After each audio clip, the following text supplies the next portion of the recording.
Jumpa lagi Sobat Tani dimanapun berada. Hari ini teman-teman kita akan ngebahas sedikit tentang prinsip dasarnya dulu aja ya, supaya nanti kita bisa enak mengetahui cara mencampurnya. Jadi hari ini kita akan mencampurkan semuanya, fungi, insek, pupuk. Boleh nggak sebenarnya? Ya kan? Ya boleh-boleh aja lah. Kan kita yang beli, ya kan? Nah, caranya gimana? Yuk, teman-teman yang belum subscribe, subscribe dulu. Yang udah subscribe, terima kasih teman-teman, luar biasa.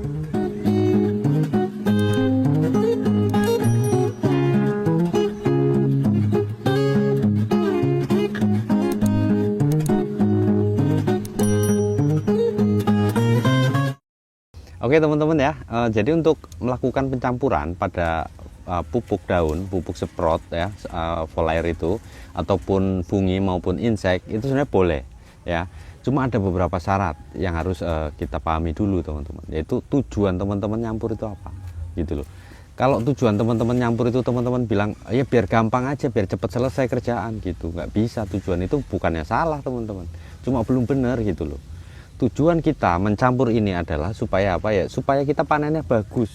Jadi di mindset teman-teman tuh jangan selalu berpikiran biar cepat selesai, biar kerjaan beres, biar ini enggak. Tapi harusnya gimana kita bisa panen yang bagus. Itu kayak gitu. Jadi baru nanti teman-teman bisa mencampurnya dengan baik gitu loh. Kita kerja pakai hati lah kalau kita di kebun ya teman-teman. Saya pernah diomelin sama kakek saya sih dulu. Kan kita orang ngapak ya teman-teman, jadi waktu itu saya suruh nyemprot, saya masukin semua kan, katanya suruh pakai ini, oke saya masukin. Dia ngomong sama dia, ngapa lo dilupuk-lupuk kabeh gitu katanya kan, warap mata ini apa warap mupuk katanya. Waduh, ngomel rupanya ya kakek saya. Jadi petani itu katanya dia itu kudu sing sabar, kudu sing prihatin, kudu sing titen. Itu kuncinya teman-teman.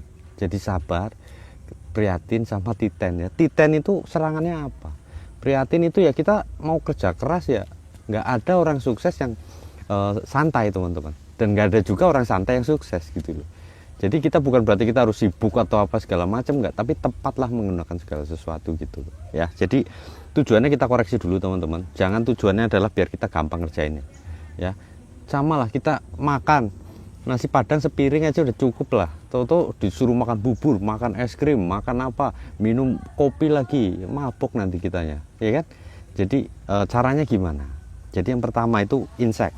Kita mesti ngerti dulu prinsip dasar insek ini adalah golongannya ada ya. Insek sama fungi ya, pestisida itu ada macam-macam golongan. Nah, golongan satu itu nggak boleh dipakai. Golongan satu itu kayak marsal, pokoknya yang ada tulisannya carb ya. Kalau bahasa Inggris itu CARB ya. Kalau bahasa Indonesia karbofuran, karbosulfan. Nah, itu nggak boleh dicampur. Itu prinsip dasarnya teman-teman. Nah, kemudian cara kerja yang kedua, yaitu jangan kita sistemik dengan sistemik, percuma ya. Itu berlaku juga untuk fungisida. Jadi fungisida sistemik kita campur lagi sama fungisida sistemik.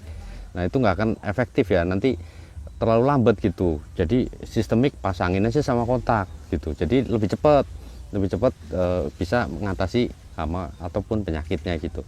Yang insek juga sama. Yang kedua adalah bahan carriernya. Dia apa?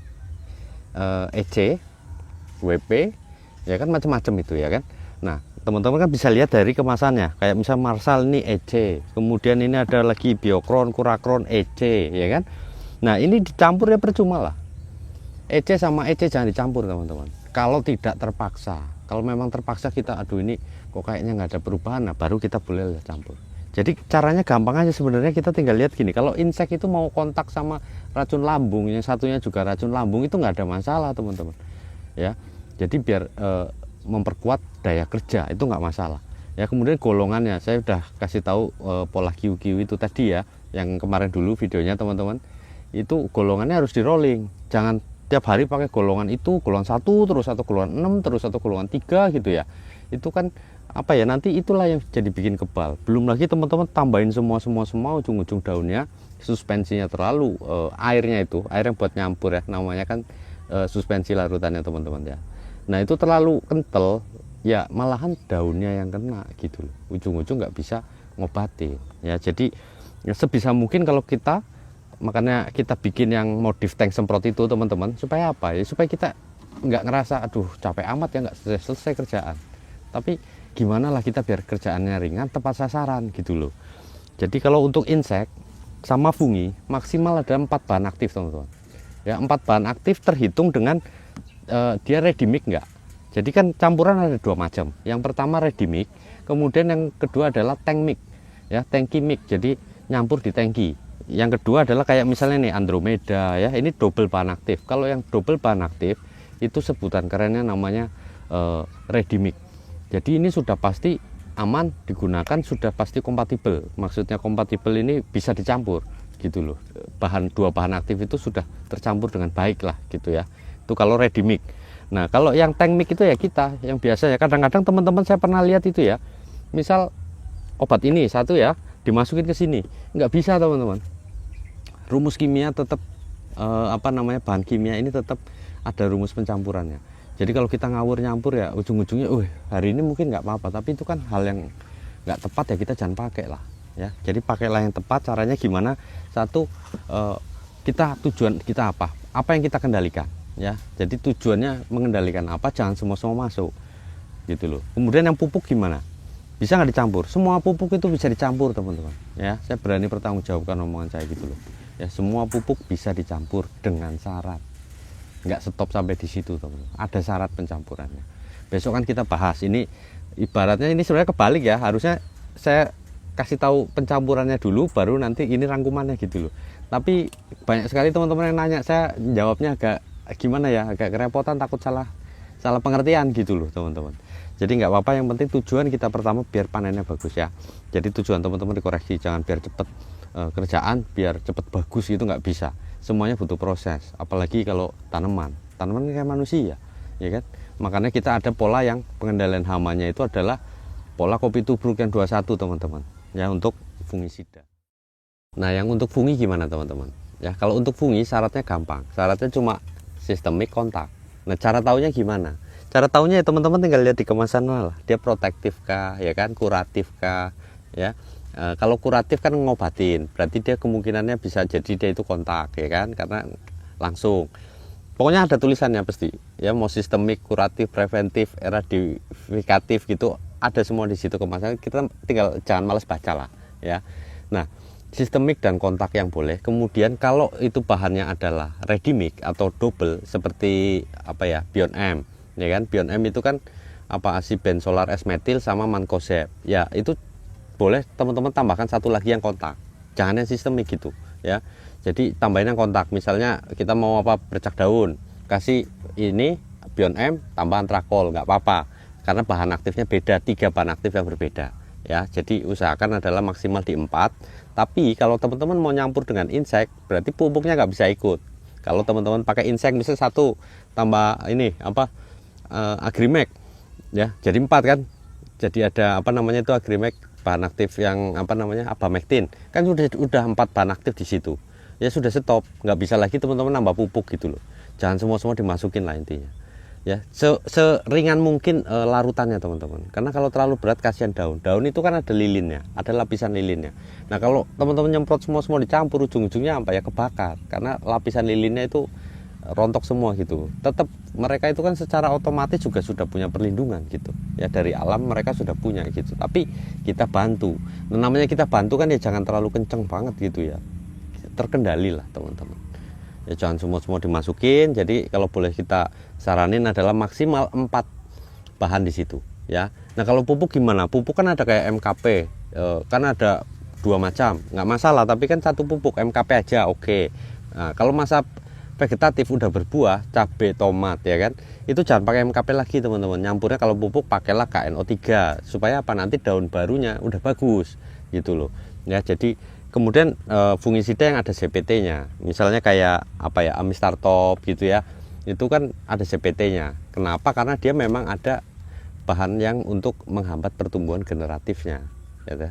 Jadi ada CPT-nya untuk nambah. Nah kita jangan tambah CPT lagi lah teman-teman ya, karena kan kita tujuannya satu, ngobatin ya. Jangan kita maksa ngobatin, maksa dia langsung sembuh, kan nggak bisa ya kan. Apalagi kalau penyakit, kalau hama iya kita sikat langsung sembuh. Kalau penyakit ini kan kayak kayak apa ya, kayak kita minum obat kan nggak langsung setelah minum langsung sembuh kan, nggak, perlu proses dulu dia diserap sama tanaman ya. Kemudian pH teman-teman, perlu nggak sih kita nurunin pH kalau kita pakai pupuk, kemudian kita pakai fungi, kita pakai insek gitu ya?